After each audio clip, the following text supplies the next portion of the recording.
Tunaba tufuna amaanyi tujja kwekolera ebyaffe nga mwasalawo okusirika muleme kuwanika muyimbi we Dubai musigale gye muli gasiya tetona kye beetaaga gwe kyo bomanya olaba watukira promota gwe kokkola n'ogamba nti ono promota ya ayina kye yankola nandi badde mbeesosola nga bichafu mannyo naye siyina promota yina gwenda balina kyakola tetubeetaaga. No, tosoba gambe tubetaaga naye batubulira ensonga lwaki kubanga let me tell you. No, soko bucho betaaze bali bakoze eki tebalina makulu agamba badijji mu beetaaga ne ba promota mu beetaaga twandibadde tubeetaaga omusajja ono agambye ba promota baaga naye abeetaaga lwaki gwogamba nti ba promota tobeetaaga twandibadde tubeetaaga singa abadde bakola amakulu gaabwe engeri gye batakola makulu tetubeetaaga Ebyaddala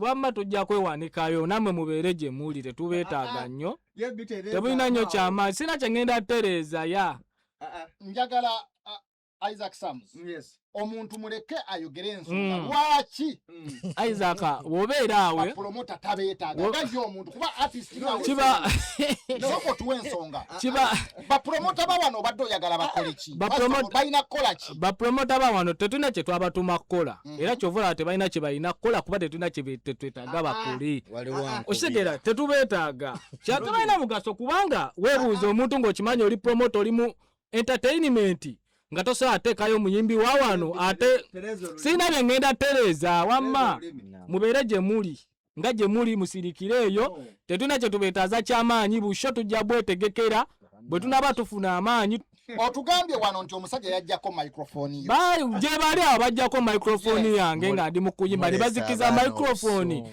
ng'evako litabuse so ba promota ba wano bonna amaze kyosoba bagamba nze JB Witboy kabaka abajidde omusota okuva mu Dong Music ebisigaddeyo babaganda bange bano batya muyine engeri gye mbagiramu naye nze sirina kye mbeetaaza man mubeere gye muli wande evako tujja ddiwanika tetula kye tubeetaaza bonna be twetaaga bajja bikola okitegeera mmwe nga mmwe musigale gye muli Bombo Clat kuba sound tutandike njagala tutandike mu vibe njagala tutandike mu vibe nga mwetala temutele andi twala eyo yo JB Witboy Isaac Sams soldier ya mugamba zimwana nvaka wempe eri emmanga jo jukira tetwalina nnyingi ssente kati wuliriza bino nazaala webale kuzaala ekyana kiwala kitambula kibigula koze kati ebigambo ebyakabiri kanti kati kambiteekeko yo biti ngenda jito byanga bukyala bwensonga banonyanga padi business ensonga ebansojja batyanga mbala basanga batyo okubabojja yeah Badman oligo wali omanyi bafa ono mulala mubi ate muba radically musically tomusobola ajja kubaza ridimo yabikolu bante abaye munyambe mfa kayaye nakanyomye naye kocha segeredde mbaleka bagata kulabye nga seddume entambudde mbakulu kusaba gamba kana kakubugira wentolondoka biti nenjitulako soko wulirize bino bagamba gwe exike wantadde ngenda genda wanyoko ate njagala muzalemu abaana balongo kitegeeza banfuuse kitaawo everyday fe tukubawulira bwemeketa wulira bwe tukuba balala mabetenda bampite disansi Jambi bwenkwata maiki nobagamba sibowa rapu zange ziwoomanga maziga bowa ze kabaka mu kifo abasigadde bambowa buddemu bungamba JB naawe topowa tutandika okulya simala kirako gonja tebwemala okulya nga nkugamba nti owooma biri ebiseera nga buddemu bumboola yewe bundabako obugamba JB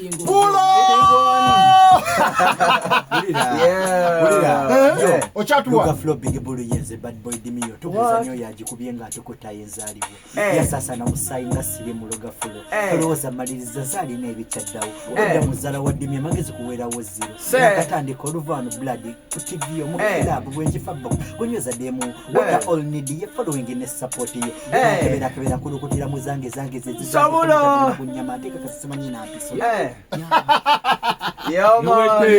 wagwan guys banage tubaniriza ku Rovi Media mwe bali kujja Okimanyi nali sisuubirako nti nyinza obakyazaako abasajja abanene basatu basonge mu kizimbe batongereyeemu tonakuta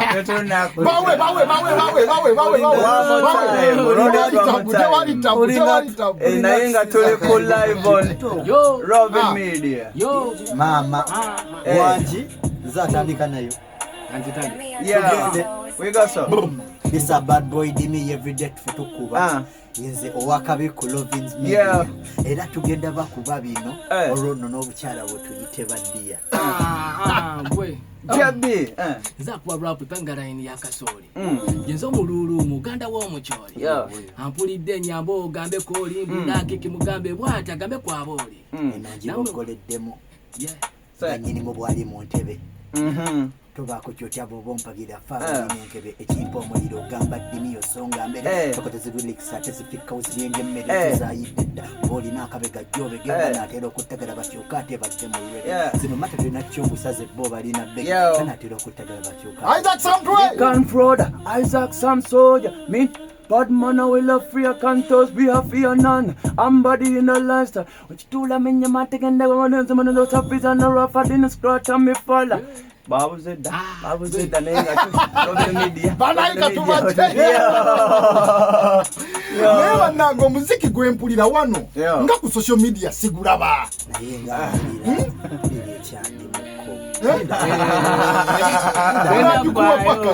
mulira yamugamba Lovins enumba ate ne balwapa emanyumba gogola gwe soka kyoyo ayagala okwepika mugambe teyepika yembo fe tukuba gwe teri nakatemba aba abalala bagambe baba tukuba tewulira tuyiwa mwana nga nkuba Mr. gwe tulina wa scientist bwe kiba fine ze jack fake list kabyate konyeganyega mu dance nzo nkubya double 6 ku dice teri chabuwana nanga bya beyira kanyama no mterenze kanyama all down the bad man as stay for corn Isaac Samsoja temujja kubimalayo mbadde mbabuuziza ekibuuzo kyange man bwendaba bye mukubawa byakabi bya tabu biraga abaana bali super talented naffe tuli bakabi nga tetubalaba mugenda kupenetratinga d Isaac Samsoja tubulire ate tetutandise yo kakati banange nze bamuta Isaac Samsoja so tuli wano ku Robin Media n'abakabi ajebi wetebwaye adimio Alex yo the big bull kakati twasazeeko omusajja ono alina ekibuuzo kyabuuza naye mbadde nina osooka okweyanjula sooka okinziriremu yes yaman na Robin Media kakati sooka onziriremu ekibuuzo ekyo kibanda mbadde nkubuuza omuziki gwe mukuba wano raps ze mukuba wano ndaba nga zaddala zimalayo zisobola okupenetrating naye nga kyeki kyagaanyi Isaac Samsoja kakati music is a talent ba guys era nga sinaba kuddamu kibuuzo ekyo nsooka okuzaamu omuntu yenna nabitone muno mu Dubai nti keep on pushing challenges nyingi ze tulinawo wano mu Dubai nyingi a lot of them because we as an artist tutwala obudde okitegeera okuteekamu abala tusulana mu studio bikichi naye waliwo ezzalawo wano bannange bajja kyoke naye nga waliwo ezzalawo wano lingi mu Dubai kyovulaba nti abamu bagamba bayimbi ba wano biki bayimba kati nga gowoze ne question eyo nti tukuba music naye tomuwulira kati kankubuuzeyo Mr. Robin bayimbi bivulu bimeka betera okuwulira wano mu Dubai nga ba artist bavudde bweru nga bavudde wabweru wa UAE ne bajja wano every day right every day obawulira badije bameka bomanyi wano abali wano badije bangi otero ogenda kukyalirako mabaala oba ku events zonna eziri wano sometimes ngendayo naye sinyo bameka bawulira bakuba music wa Uganda be honest soko lindeko ba artist abasinga mpulira tugenda mpola ogambye nti omuziki togokuba ogulira gwa kabi naye kubuuziza answer yange bameka ba DJs bomanyi nga bana Uganda se bana Nigeria baboggo nga bakuba music wano oba bana Uganda ekituufu kiri nti music bamukuba kitono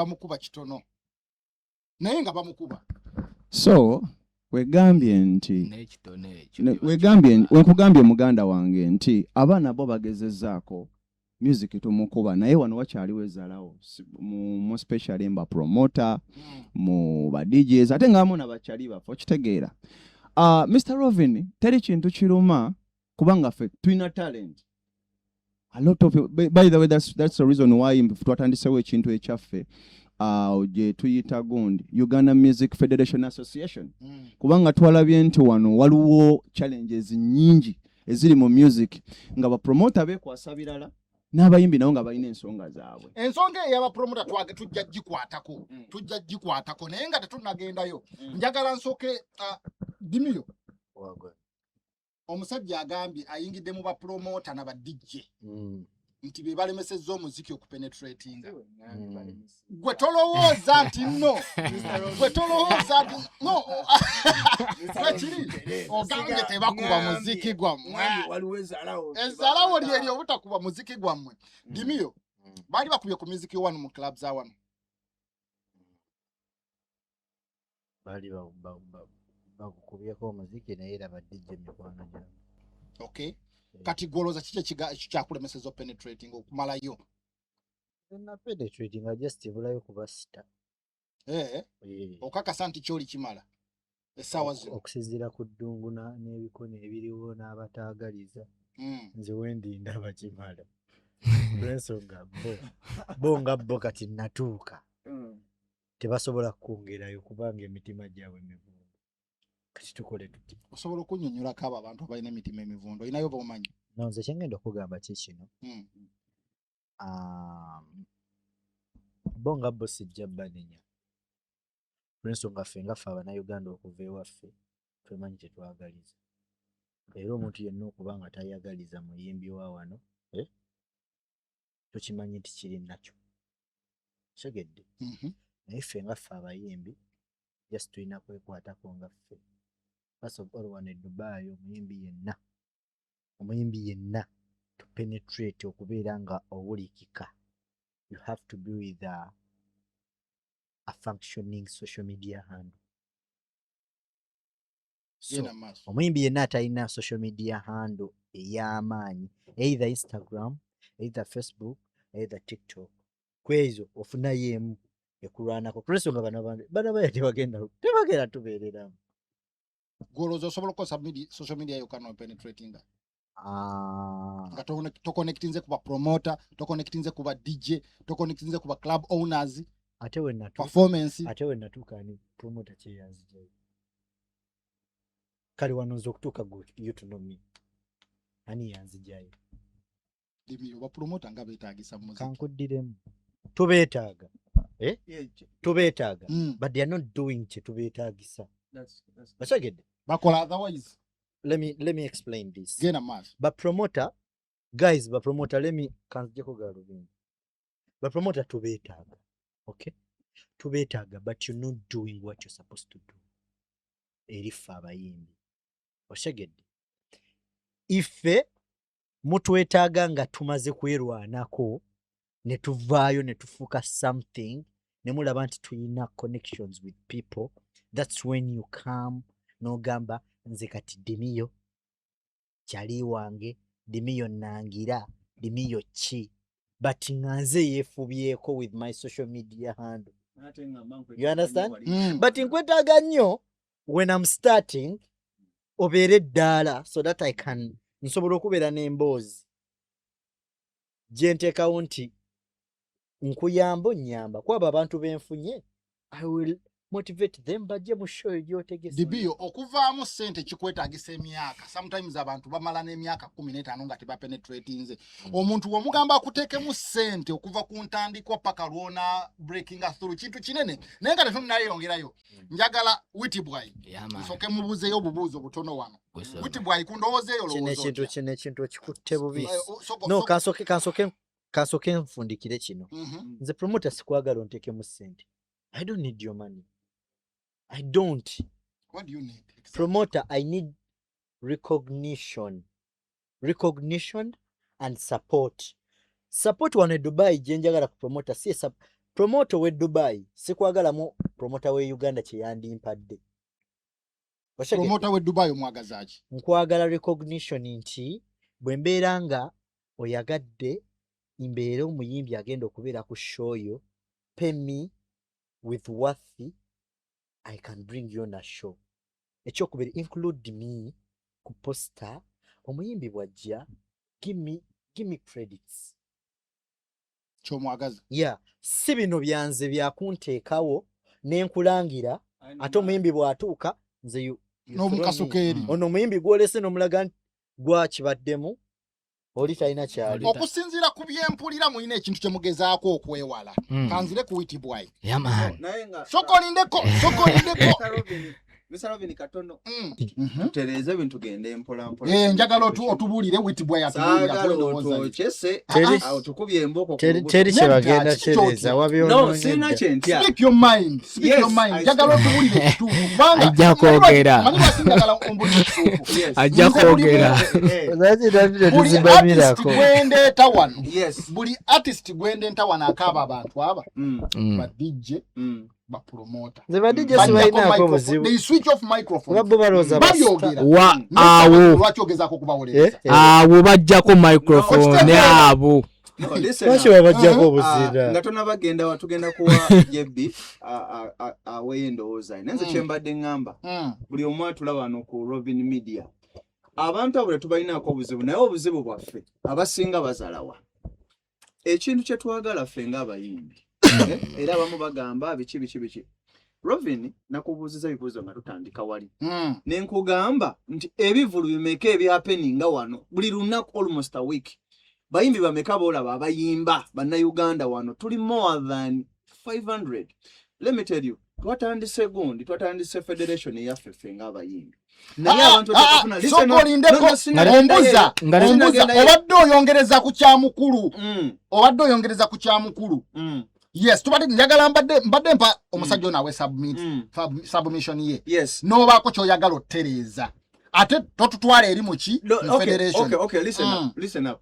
Nze kye ngamba nti abantu abo tubetaaga naye twagala babeere nti omuntu wabeera nti ng'omuyimbi wano bamanye nti n'abayimbi bali mu Dubai. Okitegeera. Teri kintu kiruma nti bulina kubawanika show. Okitegeera. Nzolesa nk'omuyimbi munnayuganda. Batubuulire ensonga lwaki. Yes, batubulire ensonga lwaki.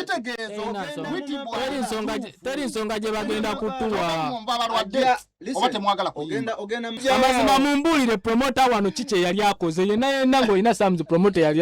Tebalina kye bali bakoze. Let me tell you one thing. We are still alive, man. No. No, let me tell you one thing. Promoter tubeetaaga ne just nti lwakuba nti bye bakoze bibaleetedde okuzaala omu. Kibanga omuntu. Kubanga no. Kiki kye bakoze kyolaba nti mutuufu tebakoze mugaso gwabwe. Tebalina kye bakoze at 1%. Nti bo tebasobola kubeera mu field yaffe abayimbi gye tuli. Ate tekisobola abeera mu field yaabwe gye bali nga bo. Nti balina we batuuka bwe tutatuuka. Ate naffe tulina bye tukola bo bye batasobola. Anti natulodde mu kamera ne tebakoze mulimu gwe balina kukola. Kuleesa abaana bano obusuulu. No, Jebbi. Kati musoke mulindeko musoke mumpa akazindaalo. Mumpe chance eno. Okay. Nga promoter katugeze. Better Source agenda kuleeta wano omuyimbi gwe bayita King Saha. Nzo omukuba abadde mu kupromoting ekivulu namugyeko interview. Yes. Ng'omuyimbi Better Source. Olabe wakoze omulimu gwe wamugyeko interview. Okukola okuteeka Isaac Sams ku stage, okuteeka Witibwai ku stage obadda miyo. Kiki ekimwetaagisa nga ye promoter aleese omuyimbi. Listen up. Nze kansoke ngire. Mu dakiika emu. Ensobi gye bakola eri bweti. Nti newankubadde nga tannaba kulowooza kutandika kulanga bandisoose waffe. Okitegeera? Naye basookayo. Singa abadde basookayo bandikutaddeyo ku gundi. Beefuula. Be bajjayo amakulu g'akayimba ka Chameleone. Nze ku level gye ndiko. Nzakkiriza posta gye ŋŋendako. Mawulidde. Tomala gabeera ku posta. Ekyokubiri Igwe obeera nga gwe tebazze wo. Tekitegeeza nti tebazze wa muntu. Mulala just kyendi mu kuteekako essira. Muntu kujja wange nkulangire mbeeko kye nkukolera ku show ate show bw'etuuka n'onvaamu. N'onteeka wali. Ekyo buno obudde kyeka tuli ku level ndala. Osegedde. Kyandiba nga tuli ku level ndala munansonyiwa nti nze saaso sebbategeera. Nye level gye ndi mu kwogerako. Bro, bw'oba oli muyimbi ng'okyeyongera mu maaso ogenda kukiraba. Tulensonga nze nkoze nabo okumala ebbanga. Dimiyo. Level abayimbi b'e Dubai abasinga gye baliko. Level ya kubapushinga. Tebannatandika kwepushinga bokka. Kobe gwe Dimiyo nzo okusinzira bwenkulaba. Nze ndi muwagizi wo. Naye tonnatuuka kwepushinga lwa nsonga tonnasobola kutegeka shoyo gwewe single handedly mu Dubai. Bw'oyimbira ku show ya King Saha enengeri gyeyinza okukupushinga. Bwe baba tebakutaddeyo. Dimiyo, by the way, osobola okuyimba ku show ya King Saha nga tebakuwadde yadde 10. Sisobola kati. Osobola. No, waba promoter nga challenge nga tulina we tukkiriziganyiza nsobola. Let me tell you. Wuti bwa yosobola. Let me tell you. Promoter sina chenso. Saa kuyimbako. Bro. Mata. Show za King Saha ezisoba ebbiri. Nziyimbyeko wano zonna ze bamutegese Dubai. Okay. Naye lwaki sisobola? Ensonga kisinziira ku buno obudde newankubadde nti ndi ku level epushingibwa. Naye ate like ninako baganda bange abayimbi bannange benyinza okwogerera ti newankubadde tebali ku level wendi naye nga nsobola obboogerera. Ku lw'ensonga wendi we bajja ekintu kyembadde nfeesinga nabo bagenda kyefeesinga. Ku lw'ensonga nze sigenda beera mu kifo wendi paka. Okategedde? Inti nze bwembeera kyekiringa nga we nagamba nti gwe. Let me give you an example. Igwe bw'okuba hit. Bano baba bagenda kujja just nti gwe aba basooseewo. Naye tekitegeeza nti bo tebagenda kujja. Bayinza n'okujja ne bakola ki? Ne bayitawo. But kiri eri gwe oba oyagaliza obalabule ku ki kye bagenda ofeesinga. Ku lw'ensonga gwe oba wakola ki? Bakiyitamu. Okay. Katugende ku question endala kubanga obudde butukutte. Njagala mbulire njagala answer yange eno. Lwaki olowooza aba promoter tebabateeka ku bivulu? Leka nkiddemu lwaki tebatuteekayo.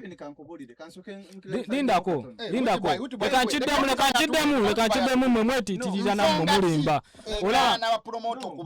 Bapromota ba wano nabo baagala nnyo emivimbo. Aba alabanga gwe omuyimbi ogenda omuyisaako omuvimbo. Bwe kiri kubanga wabuuze jjukira promota wa wano eno Dubai ntono nnyo. Osobola oyita wanene omukona n'osanga omuntu gwe wakoze ki abeera ali goba abeera sayidi kikati so nabo baagala emivimbo oba abalabanga abayimbi abagenda omuyisaako eggadi. Oli muyimbi oli promota ate obuzimbo bwabwe twalira ate gwe kyobamanya ate kati kikisonga lwaki batutitirira abayimbi. Leka mbuulire bapromota tebaagala lya vimbo. Kakati bapromota baagala muntu alina masannyalaze. Kati deni kyova kyenkugamba bapromota tuleke tubeetaaza paka ngoma zoddiwanika batunoonye. Okategedde kati lwaki mubeetaaga? Lwaki mubaya? Kati olaba n'abali ewaka teri muyimbi yewanikayo yekka. Era abeerako awo abamuwanika. Osegeera. Lwaki mbadde ndi mu kugamba nti wendi we nali nono esa yonna jjawo ye tannaba kitegeera. Kibano we bategeera nti olina akasannyalaze bapromota bagenda kubeerako nga nsowera. Dimiyo saagala weewanike. Dimiyo okwewanika. Dimiyo opafominga ku bivulu mmeka mu Dubai. Ensonga I no longer want. How can an artist agamba nti saagala kuperform? Tekuli ssente.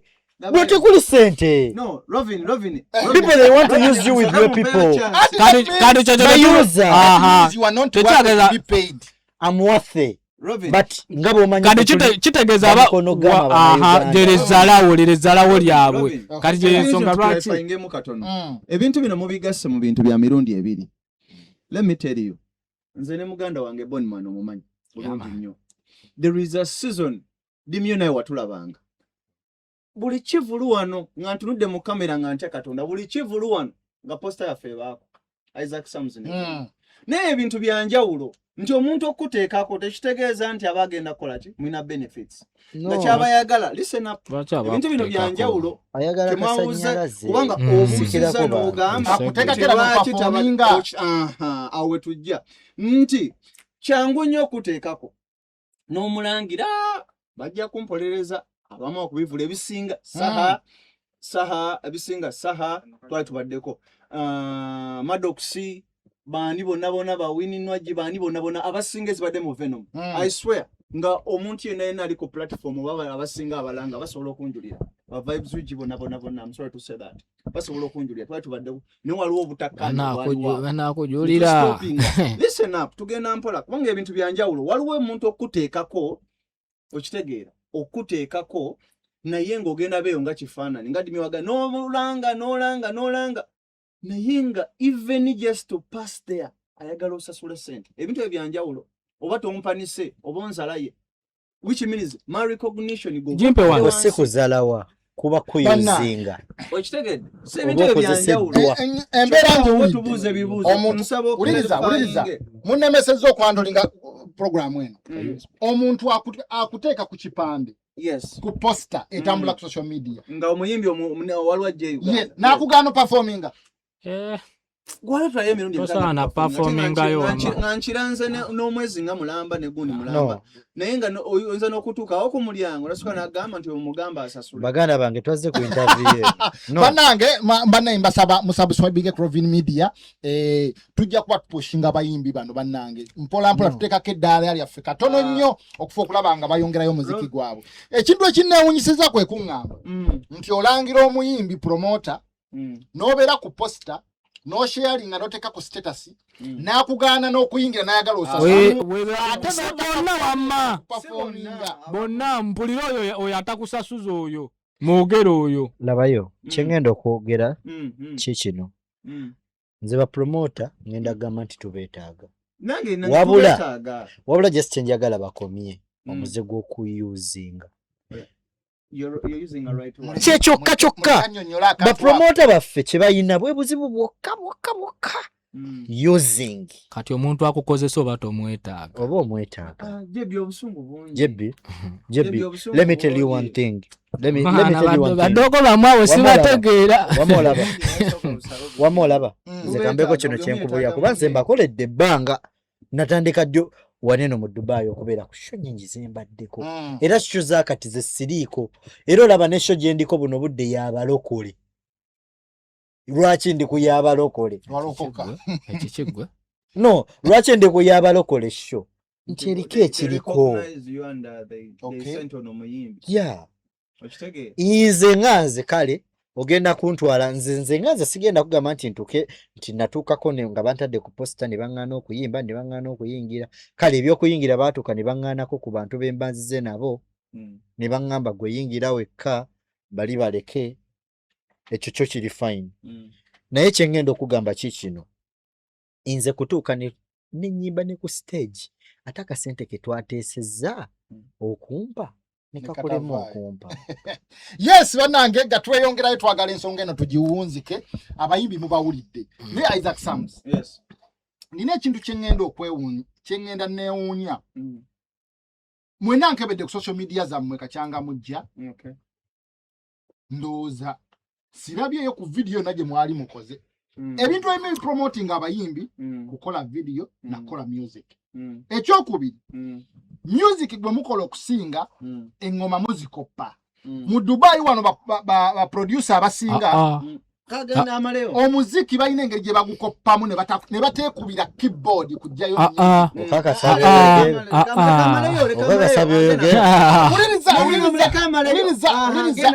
interview ngenda givaako ate lwaki ogivaako nalimbadeko mu studio z'aba musician ng'omuyimbi ajja n'ekigoma njagala kino kinkoleremu oli omuyimbi oyo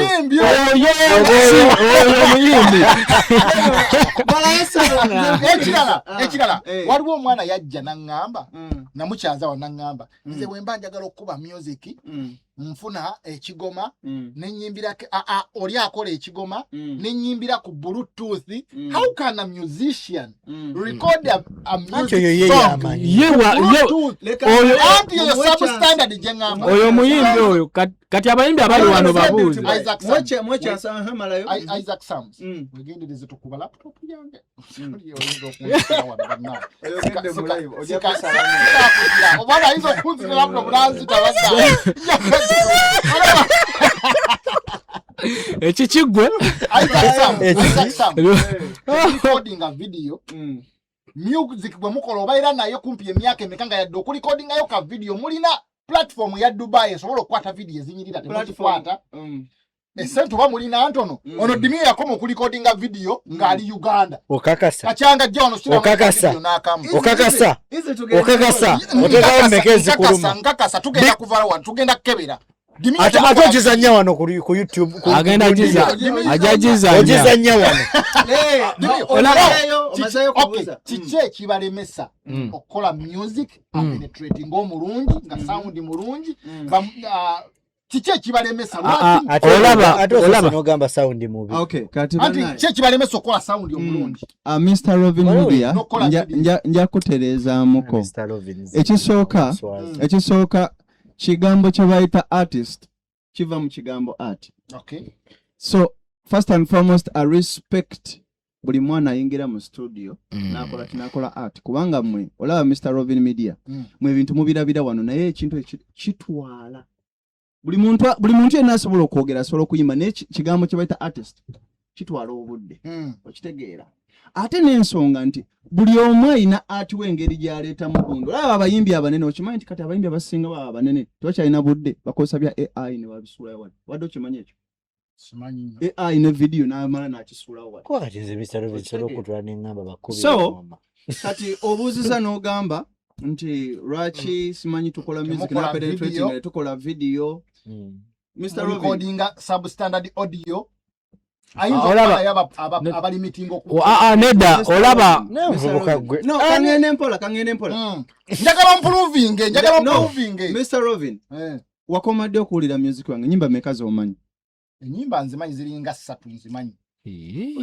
listen tugenda mpola omanyi ebintu bino bitagondi nze kati ogambye enyimba 3 n'ennyimba ezisoba kati mu 15 genda ku YouTube channel tugenda mpola zirina video no tugenda tuiddamu ebibuuzo ogambye nti mbu tukola whatever substandard audio temukola video. Let me tell you mwagano kola video mbadde saagala kuba kalango kano naye waliwo mwana amwita King Money sound we mulungi ennyimba zenana zenine zisinga ne Urban Accent music waffe buli muntu abamuli bagamba mulungi kyowandibuuzizza kyowandikubuuzizza nti nga abantu no nga kyaddaga ba promoter bagundi wano ba abantu ba DJ wano waki tebakuba music waffe okitegeera because music gwogamba mbu twakoma music twayongerako mungi mungi ina video maker no nzija tuda kucha video lwaki temukola video no nzija ate video zili part of promotion no Mr. Robin sigenda kuwa lunaku lulamba kwogera Mr. Robin omusajja olaba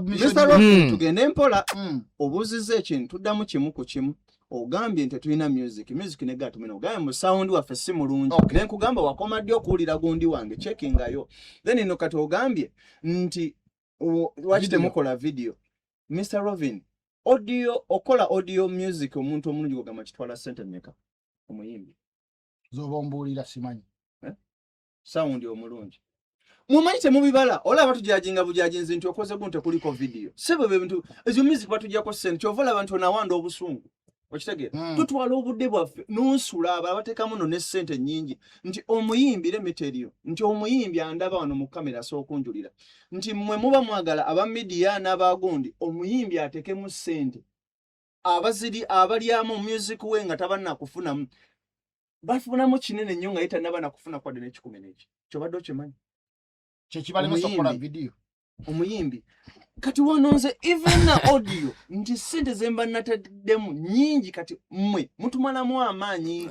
mbulirayo video bbiri ze wakolera mu Dubai. Mu Dubai nina bagambe ne ex busomesa video bbiri wazikola mwaka ki ndozo guwedde last year? Yeah. Are you sure? I'm sure. less than a year tusampling mu video ezo tuziwuli nga nkukubira no kapera tukubya kapera exizendeka boy gwe wantama nebikwatako saagala bimanya olukulabako omutima negunkuba kirabika byewampisaamu olaba tebimala oli muntu kigwe atasaasira atasobola kujjukira ebyo byewankola oli mulungi bangi bakwegwanyiza obulungi bwo bwakusala tolina mpisa kale nennyoko yayonsa nakusa nakati takimanyi nti otegeera oyosa when I loved you walowooza mpuse ezzulu nonnumya buli lunaku nembeera mu ssulu nonjasamira ku misana n'ekyeggulo nonyigiriza omutima yeah, once upon a time nali Uganda nasasula express bwangu fune passport kulinya ku nnyonyi kyali kiroto kyange kiroto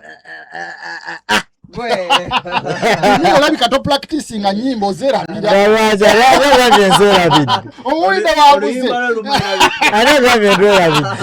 JB Witty boy waliokoze video yonna ya ninayo video bili lwakuba sinna bakuzita bakyazikola emikolo nkambwe ennyo masavu meerere tuwe mu video ezo gyokola abantu bagirinde nina video esooka yawe mbyagala ya rugenda ya kutunulako nemanya mongo artist kabode fine onkubye la fist chemist gwe tulina waba scientist bwe kiba fine nze jack fake list kafiga kakabya tekonyeganyiga mu dansi inzo nkubya dabo 66 dice teri chabu wana nanga bya beyila yisakanyama na mchere nze kanyama tolya raisi did I see that it wale wa mafiga gaita mu t-shirt did I win that golinze gata ya nengo limba baluyita wembyagala anytime video je tugenda okusooka okuta ya katugirinde ya jamaa savu video jimuwako na je tugenda osooka okutera simaina kumanya Isaac Sam na recording koku nakwata koku video yamwe gebalita Ghetto Anthem yeah man okitegeera yes na recording koku luyimba nakwata simu ku interview sebo wano tetukwata masimu sure ojikwata tetukwata masimu wano interview ero TV na zere yake nevuga ngabyawo mpawano ero TV okay alright Isaac Sam yes nakwata ko ku luyimba lwamwe lwebayita Ghetto Anthem ku video believe in us with them other speed and so tuwe them a tack, them a got me with do stuff every day for them a walking for them ya the back and sleeping when you will succeed get keep on pushing gwele mela corner titino salenda you better know umtonzi wa feya sala na waye by the way waliwo challenges kyatuleme dufulumya naye nga sawa yonna lugenda kuba lufulumya oluyimba lwalukuba nani ne bamwita Abonman Lyrical yaddawa Bonman Lyrical manyi mwana obulamu bugera mu kati akyaliko bese amanya ina business zakwasaganya alimbi amataka bichi nenga abikwasaganya very soon agenda kuba tusalako back there agenda kuba komawo yeah man olinze aja by the way ninawo nakayimba akapiera very soon tugenda kakolera video ninawo Señorita nakwa n'omwana bamita JB Witty boy you can't start boy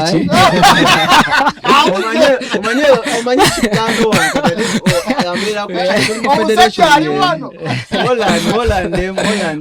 yeah bamwita Icon Star boy bakaita Señorita very soon tugenda kakolera video omwana yakakola bamwita a king man apandea then ne waluna kaimba kenakola bakaita akuna mani naye nechiroto wanakoyu ani yangu tuzimbe chiroto gyal rachanzo nyayanya Iriana akayimba mukawulidde bananga basajja bano bonna bali bankubideko muziki ku show zangu tuwa zange zenkola okujjako Dimiyo Dimiyo nga oba yewanika bwewanisi namuyita n'agaana okujja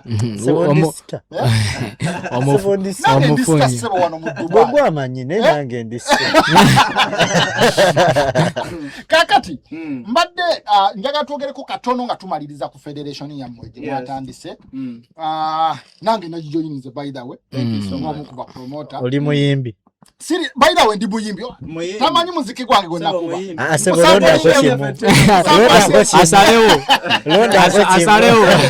Wakwata video gwe promoter gwe. Ye director.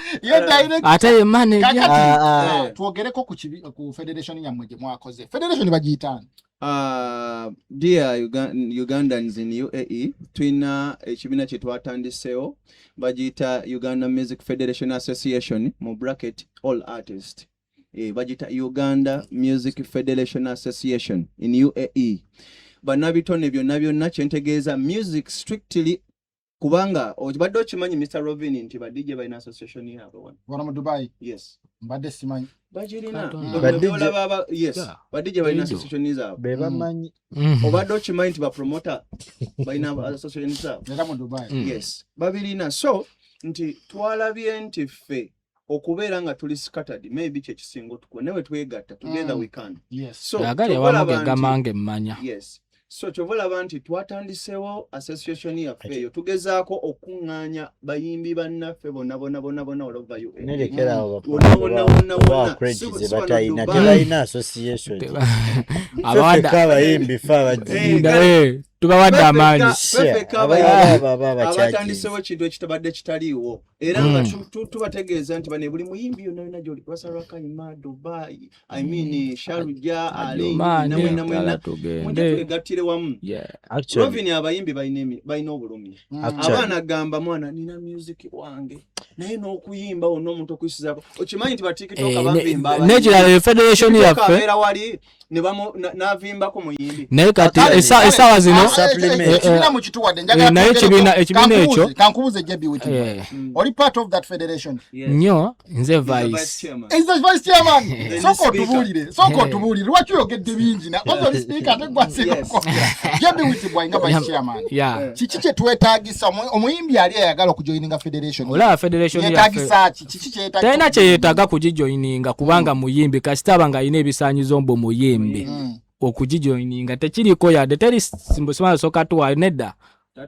Dembe yo tetwetaaga ssente tetwetaaga ki kubanga kino ekintu kyaffe kya bumu bwe oba ng'okyagala bwagazi bwe twagala. Dimiyo mu kibiina kyo mwoli? Actually mwendi era I was so happy. My guy Kastaya nteekako nangamba Dimiyo we have come up with an idea like this. Mwana zinganze yuti mwana gwekyolina omumanya nali musanyufu kubanga no one yalina bwongo obwo nali mbulina naye nga sina n'abantu benyinza tandika kwogera nabo. Naye oyo omwana wabanga yafuna amaanyi nazuka ku makya with such an idea. Mwana kyali kyakabi era sometimes mbeera musoogera nnyo bigambo bingi ku lw'ensonga ffe abakiruddemu bwe batulaba balaba twagala kulya akulaba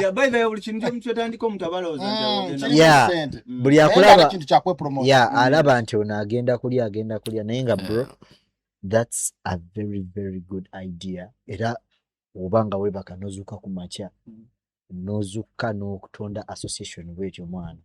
Big up to your own soul. Yeah, by the way, association yeno mugisuubira kuyamba ki abayimbi? By the way, olaba agundi eyo essaawa yonna abayimbi eyo federation yaffe essaawa yonna tugenda batusobola okwetegeka omuyimbi okubaako wasobola oyimbira. Tugenda batubikola byonna tugenda kubikwatira wamu tujja funa engeri gye tunaafuna emiwaatwa omuyimbi mwana asobola okuba nga atuusa omuziki gw'ebule n'ebweya. So abayimbi bonna abali mu eyo federation temutya tembaako kyemwesika essaawa yonna ebyesava bijja tugenda kwekolamu we tutekolamu mikolo teri agenda bitukolera. So tugenda byekolera essaawa yonna omuyimbi agenda abanga alina wasobola performinga nga neyo federation osobola promoting omuziki gwo gutuusa okugujja wano paka waka kubanga twetaaga ne fan base eyawa eyewaka n'amawanga amalala tekigenda kukoma wano mu Dubai ate so nga ya omuyimbi ofunye obuzibu nga tusobola federation esobola kuyamba esobola kusika mu mbeera yonna gy'oba oyina kuba ebintu wano bitukwata. So tesobola kukkiriza abayimbi bannaffe kubanga mugenda labika okitegeera. So federation byonna egenda beebikola naye tugenda batutambula mpola okuba kulanga tutuuka ku ntikko. Yes, ndowooza ensonga muziwulidde ku Rovin Media abasajja mbaleese Mr. Robin Pazzi akatalekeka nga tumaliriza njagala kwongera ku kya federation bayimbi bannaffe manyi waliwo abantu kala there are some people more than ready to fight us amaloza tugenda bali akakawani kaabwe bali bavunika abalala bagamba nti batandisewo akawani kaabwe tetutidde nenzo kyengamba omuyimbi ali eyo kino ekintu kigenda kuyamba gwe mujje twegattire wamu kubanga bino ebintu agenda yaffe ekisooka tutunulidde muyimbi Mr. Robin twagala okubanga sotegeka show zaffe twagala okubanga omuyimbi wafuna obuzibu an artist is respected abasooka okuddukirira abayimbi balwala wano visa zigana ng'omuyimbi oyo twagala okulaba nti omuyimbi wonna wonna waba alina show posta fa abasooka ogiwanika ne tunategeera tutya natwekutte wamu tuli kitole omuyimbi yenna nti waayita wano ogamba ne wabazze mu bbaala bagamba nti emyowo amaanyi g'obuyimbi tetwagala bakyo volunteer kyeyagambye tetubaagala tubeetaaga n'endowooza tuneekolamu omulimu ne tunaabeera nti omuyimbi akayimba konna watandika oluyimba lwe Rovin Media nze mba tulina kubanga ate banaagana tujja kwekolamu omulimu association yaffe tulina acting committee tulina treasurer tulina vice president tulina bingi. We are all organized in When I come monthly contribution. Mwana zenjali tani. No.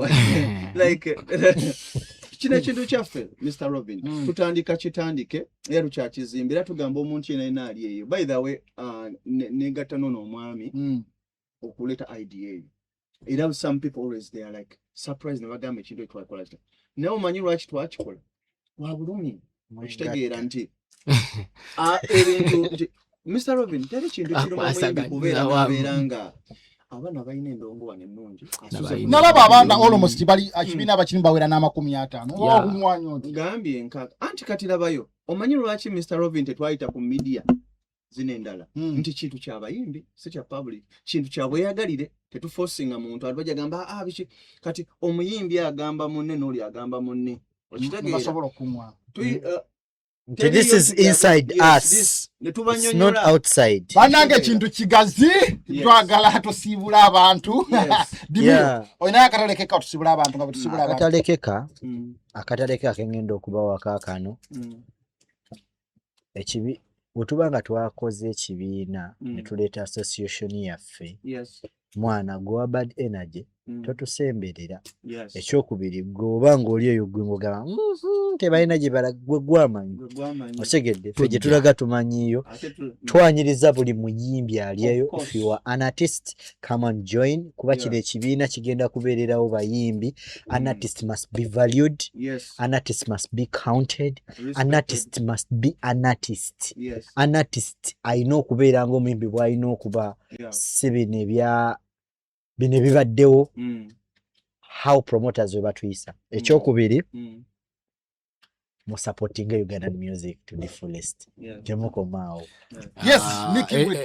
ekirala kyenyinza okusaba kuba wanene Dubai tulina abaana abakabyo oba abasobola otambuza embali y'abaana abali e Dubai gwe bw'olaba omwana yenna omuyimbi yenna okusinga obuvimbisa abasigadde ndaba mwanditandikidde ku baana abaawano gye muli okitegeera gye muli eyo aba TikTok abasobola kubanga mulabisa abaana baawano ate ne mutuusa omuziki gwabwe wala so mbadde mbasaba singa musobola okukwatirako abo abayimbi abo tomanyi ogenda mukwatirako abeere nga buli wagenda akwogerako era naawe otegeere bwe tomanyi oyinza oyitira ku ye mubawanikeyo abo abaana we bali abayimba music owakabi ate music akubamuuko okusingako ku baana abali esite so kyenandyagadde mwe ba TikTok abaani mwenna abaliyo ba blog aso okuyambako ku baana abo mwandi bakwatiddeko kuba teri mutego erandiza gokka kuba n'omutego baako emirandira era gifumita mu ttaka. Yes, finalizing Mr. Robin, first and foremost banenjagala okwebaza kubanga by the way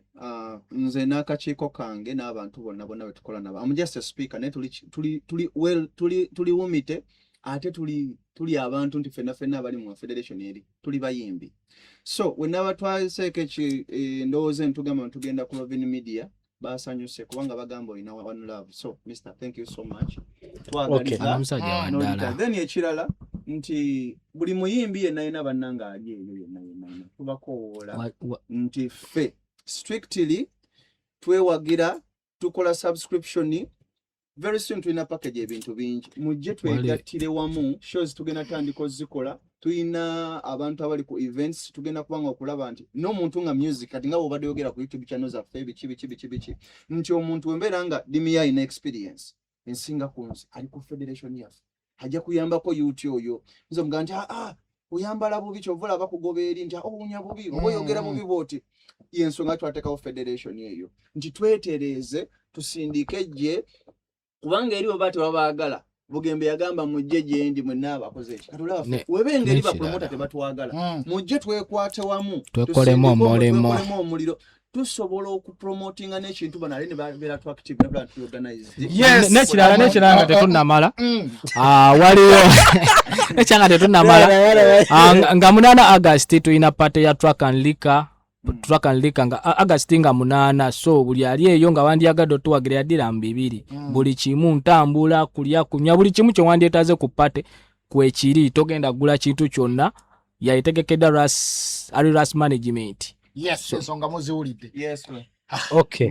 Tubasibudde nkyalina showa neyokulabisa tulina munnange tulinayo mwana muwala ate bambi ayina entegeka ye gye yategese era naye wenjogerera wa gospel music naye era federation mwali right? Yes. Yeah. So the unveiling of Fiona Mwogezi nga 21st August guys mujje tugende tulinking up gospel music yagenda okubeera eri mpoziko with encouraging songs. Yes. Temusubirayo bino ebiyimba ebirala so mbiyise biyimba according to gospel. Yes. Okay.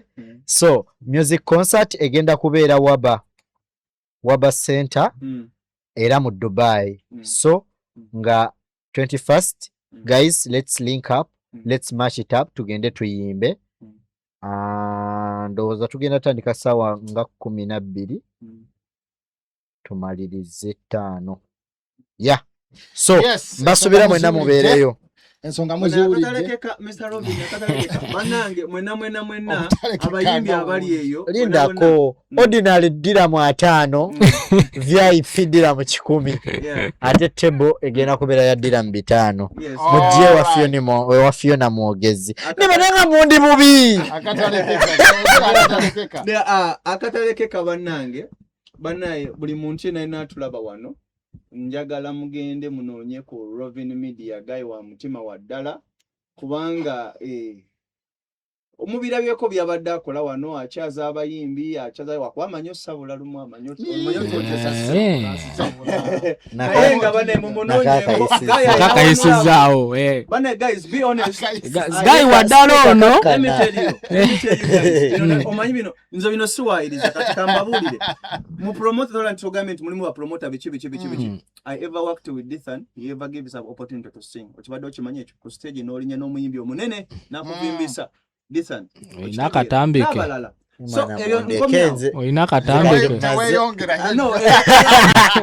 eryo ndeyo so kawa guys kubaze njaleta dizo kunnuma Rovin Media banaye guys munonyeeko then I ever performed in kubivule bitali bimunga bina wano mu Dubai abamu show bebuza nti mu performinga kumato sikugundi tetena we performinga wamma baina batuteeka akola ebintu bingi so in case singo yagala bifanani ebyakabi yagala any media yagala ebintu ebyakabi byonna nonya ku Rovin events abayimbi guys tukyabakoola wherever you are tutuukirire tugenda kukola website tugenda kuba ne TikTok webiri already everything tugenda kukwatagana